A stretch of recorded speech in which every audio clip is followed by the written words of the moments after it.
maybe we can start if you could tell us a little bit about yourself. Sure, all right. My name's Jenna Clark. I'm 34 years old. I work as an applied behavioral scientist at the Center for Advanced Hindsight at Duke University. On the sort of health and illness front, I'm diagnosed with idiopathic hypersomnia without long sleep time and several other things as well. But that was the first and probably the most important diagnosis. Well, it's interesting because when I look back now, from my current perspective, I can see that I've been sick my entire life. And it just was something that I never realized as a child. And from a very young age, I was always very sort of tired, weak, uncoordinated. I couldn't write properly or tie my shoes for a long time, despite the fact I was academically advanced. I was reading at 3, but I couldn't write properly until I was 8 or 9. Until then, I held my pencil like this. So there were all of these little signs, but they never really seemed to be enough to add up to anything.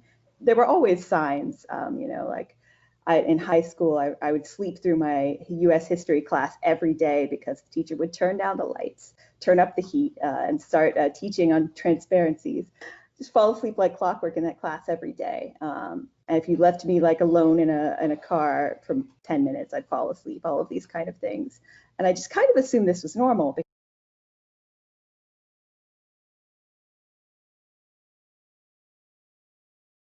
It was just insupportable, the amount of exhaustion I felt. I would be sitting on the couch 7 p.m. at night, all the lights on in the room, my husband playing a video game and talking loudly over his headphones to someone on the other end, and I would just fall asleep. I could just tell that this could not possibly. So I scheduled I talked to my student health actually, and they finally referred me to a sleep clinic, at which point I talked to the doctor. They had me do some sleep forms, some surveys. It became pretty clear that I was extremely unusually sleepy, but I still had to go through 3 sleep studies before they settled on the idiopathic hypersomnia diagnosis. And that was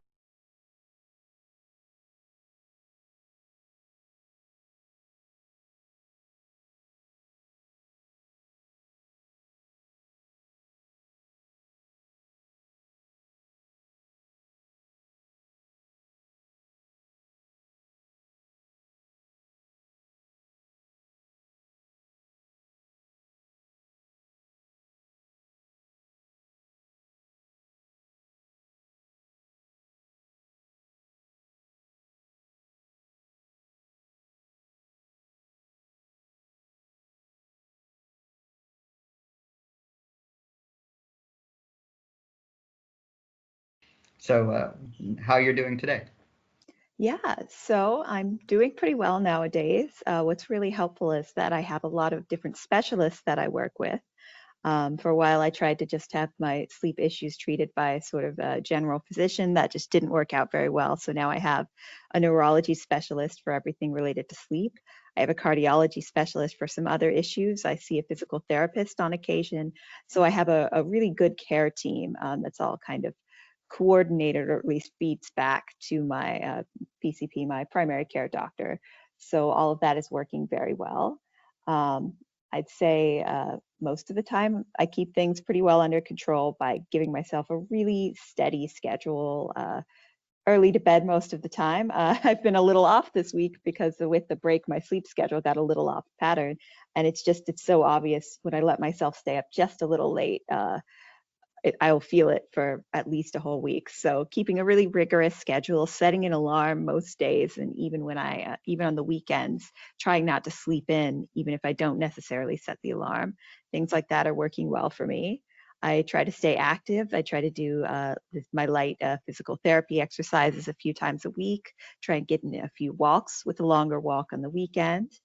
I take some stimulants. I take extended release methylphenidate. I take that in the morning, and I also take modafinil, sometimes with an extra dose of modafinil at lunch if it's a particularly rough day, and some other medications for my other issues. And it's a pretty stable pattern, I'd say. Things aren't perfect, but I'm generally able to live a pretty normal life. I work a 40 hours a week job. I'm able to cook, do chores around the house. Sometimes certainly there are bad days where I don't have a lot of energy. I need to take a little more sick time, but for the most part, I'm managing very well, and so much better than I was even like just 5 years ago. So that's a hopeful story. I hope for a lot of people, because it's really been night and day. Sure. And well, and congratulations as well on getting to the place you are now. So you mentioned that 5 years ago it was sort of in a worse place. Talk to us about that journey from 5 years ago. It sounds like you were speaking with your general practitioner, and that didn't quite help you get to where you needed to be. What was the breakthrough set of moments for you?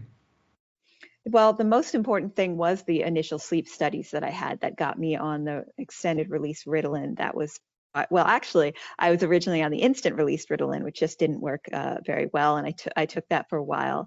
So really, what happened in the care journey there was going from my original sleep doctor, who I just then maintained the prescriptions that original sleep doctor gave me through my primary care doctor.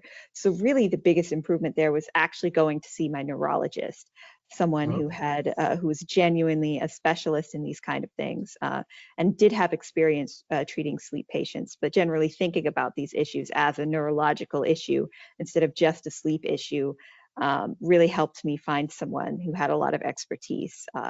And in this case, it was great because my primary care doctor had been very reluctant to prescribe my medications. I think last time I mentioned the whole issue with denying the prescription, and certainly she didn't want to really change around anything. Whereas when I spoke to the specialist, he was just so fantastically understanding. He talked about how he didn't like all the restrictions that the state necessarily put on prescribing stimulants, because as he said, this is the drug that treats the condition that you have. There's absolutely no reason you shouldn't have access to it. So that was the number one largest thing, was getting that step. But then about a year after that, I started noticing I was having a lot of other problems that weren't necessarily explicable or related to sleep, a lot of pain, weakness, stiffness, digestive problems, and the like. And that led me to going to my primary care doctor and starting the process of getting diagnosed with Ehlers-Danlos syndrome, which is probably the actual cause of my exhaustion. Okay. It's probably related to the fact that I have something called POTS, postural orthopedic tachycardia syndrome. I think I got that right, which basically Great. means that when I'm standing, my heart rate gets extremely high. Basically, my autonomic system is all out of whack, and my body doesn't really adjust very well to changes. And Okay. so, likely, this sort of like constant heartbeat is probably at least somewhat the reason why I'm so tired all the time. But even with medication for POTS and the like, I still do have a lot of exhaustion and still need to take the Ritalin. So it's very possible I do, in fact, have a whole laundry list of conditions, which I think is sadly pretty common for people who struggle with idiopathic hypersomnia or narcolepsy, is that there's usually something else going on as well. And nowadays, of course, it's not, I don't want to say that it's perfect. All of those things still happen, but I usually manage to get up. I take care of myself. I actually, all throughout graduate school, I had very short hair because it was just too much effort to take care of my long hair. I have quarantine length hair right now, but even so, ever since I've been properly medicated, I've had long hair again, because the sort of 15, 20 minutes it takes to blow dry it used to just be an impossible thing to think about. And now it's just a task that I can handle. I do really have to take care of myself. I have to be mindful of the ways that I spend my energy and the things that I do with my time.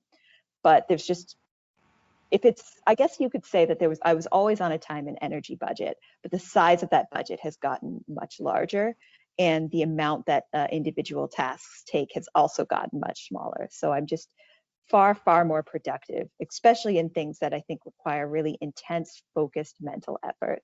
I have a lot less of the brain fog where I would just kind of sit there and stare at nothing and just be unable to make my brain work. A lot of that has passed, which is fantastic, because I mean, I make my livelihood off being able to think and write and speak. So having that return to me has been really important.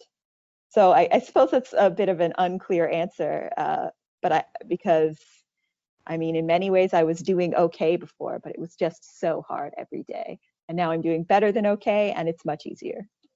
Wonderful. This is the hardest thing to do is empathy, right? Is to put yourself in another person's shoes. And again, the purpose of Healthful Stories is to provide that opportunity. So congratulations. It sounds like you've come a long way on your journey. What advice do you have for folks who are dealing with hypersomnia, sleep issues, the other issues that you mentioned?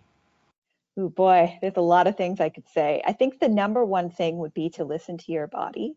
You can listen to all the people around you always saying things like, oh, everyone's tired. I'm so tired all of the time.